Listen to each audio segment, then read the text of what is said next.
What's going on, LEGO Maniacs? It's Ty, the LEGO guy here, and welcome to another LEGO Star Wars review. Today we're actually taking a look at the very first good Snowspeeder in my opinion. It's the 4500. It had 214 pieces, 3 minifigs, retailed for only 20 US, and it came out in 2004. Now nowadays this one's going for 64 new or 31 used, so it hasn't appreciated a whole lot. If you want to pick this one up, you can for a pretty decent price, but we're going to take a look at this one's positives and its negatives. But enough talk, let's get right into it.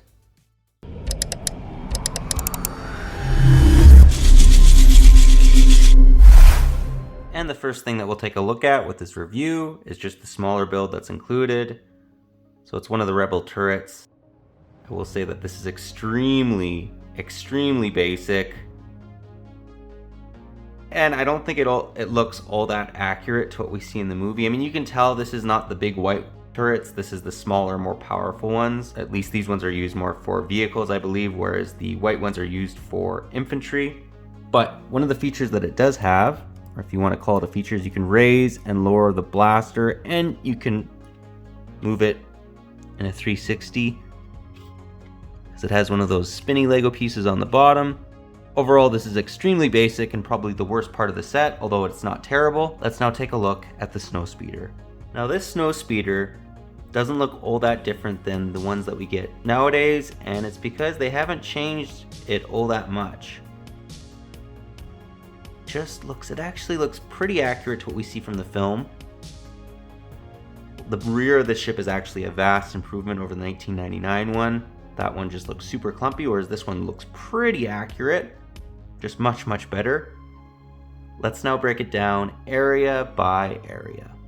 And the first location that we'll take a look at is actually going to be the cockpit. So I'm just going to mention this right now. This is one of the subtle knocks against this ship. If you want to actually just open the cockpit like so, you're gonna take this piece off. Like if you want to open it up properly, hold this down and then you can open it. But getting that out of the way, okay, this is actually an inaccuracy. We're gonna remove this, but I really like it. Check out that little computer piece with the AT-AT. Now if you watch the movie, you do know that it just has gears and controls here. There is no computer showing the AT-AT, but regardless, I still really like that. And then moving to the rear of the Snowspeeder, you'll notice that's where Dak sits. Pretty basic, no control panel for him, but he does have this nice big blaster representing the harpoon shooter, if you want to call it that, and you can move it back and forth. There's also some nice printed pieces on either side. By the way, there is no stickers in this set whatsoever. This is a printed piece as well, and then if you raise the little flap, there's another little control panel. I'm not sure why they didn't just give him one, because they have control panels everywhere. Another thing that I wanted to show off was, this is definitely a feature. If you had the 2003 AT-AT or any of the other AT-ATs, take the tow cable and put it around the AT-AT's legs. And yeah, I actually did that a number of times as a kid. It was really fun. I wish if you did it tight enough, it had a feature to kind of make the AT-AT fall. They didn't do that, but still, it's good for your imagination. Really like the fact that they included that. Also like the engines on this. I think that this rear looks so good. Much better again than the 1999 one. I have yet to own that set, but I have seen pictures and reviews on it, and it's not all that good. This is a vast improvement over that one. Again, it's not perfect. There are some little flaws, but overall, this definitely gets the job done. Let's now take a look at the minifigures. And here we have the 3 minifigures that are included. So we have the Rebel Trooper on the far left, Luke Skywalker, and Dak. Dak has that authentic happy face, which is actually quite hilarious. That would never fly nowadays. Luke is that classic Luke that we've had since 1999. And then the Rebel Trooper, they use this face. I forget what theme it's from, but this is actually from a particular theme that we saw a lot, and it works on the Rebel Trooper. I also love the chrome lightsaber that Luke has. I think that looks great. I just get a kick out of Dak because he's just so basic. That would never fly nowadays. And give you guys a 360 view of him.